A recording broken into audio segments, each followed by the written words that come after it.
পেঁয়াজ ভাজা ভাজা হয়ে এসছে।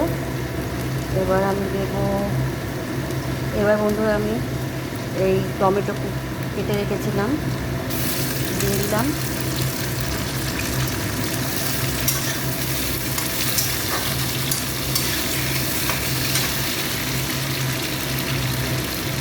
তার মধ্যে যে পোস্ত মধ্যে ছোটো ছোটো করে আলু কেটে রেখে দিয়েছি এটাকেও দিয়ে দিলাম।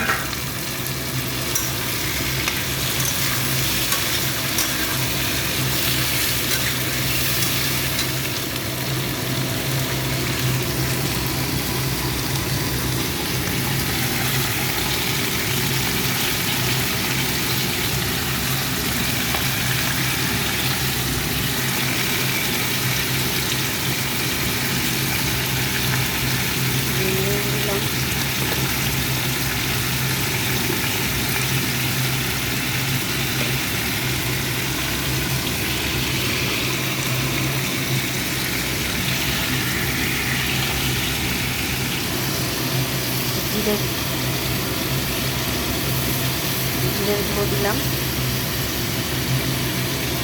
তাহলে নুন হলুদ আর জিরে দিলাম, দিয়ে এটাকে ভালো করে কষাতে থাকে।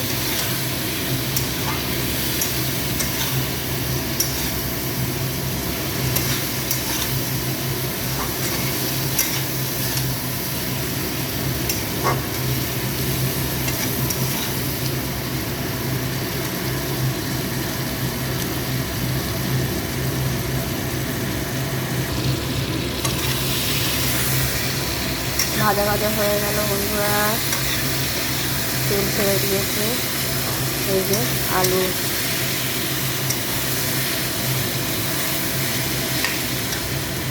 তাহলে এবার রেখে দেওয়া ভেজে এই চিংড়ি মাছ আর বেগুনটা আমি একসাথেই রেখেছি, এই যে দিয়ে দিলাম।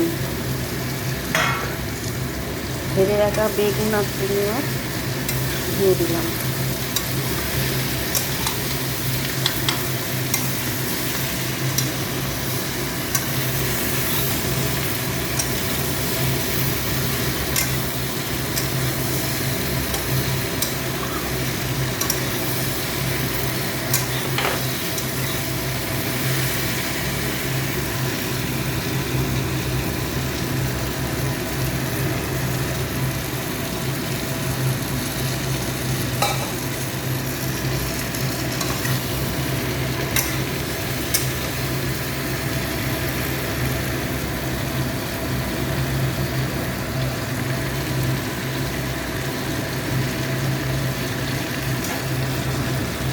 বন্ধুরা জল দিয়ে দিলাম,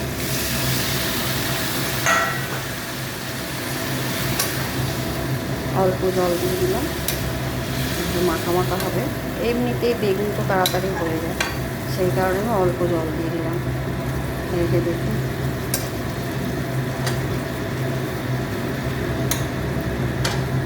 দিয়ে চাপা দিয়ে দিলাম।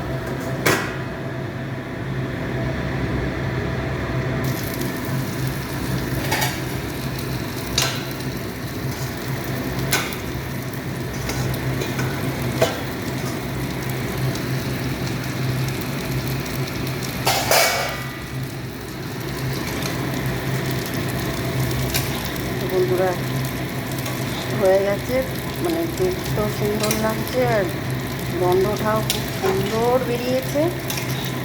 তাহলে বুঝতেই পারছেন যে খেতেও দারুণ হবে। তাহলে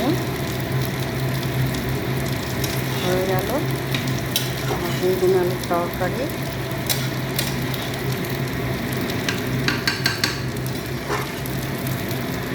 এবার আমি নামিয়ে নেব।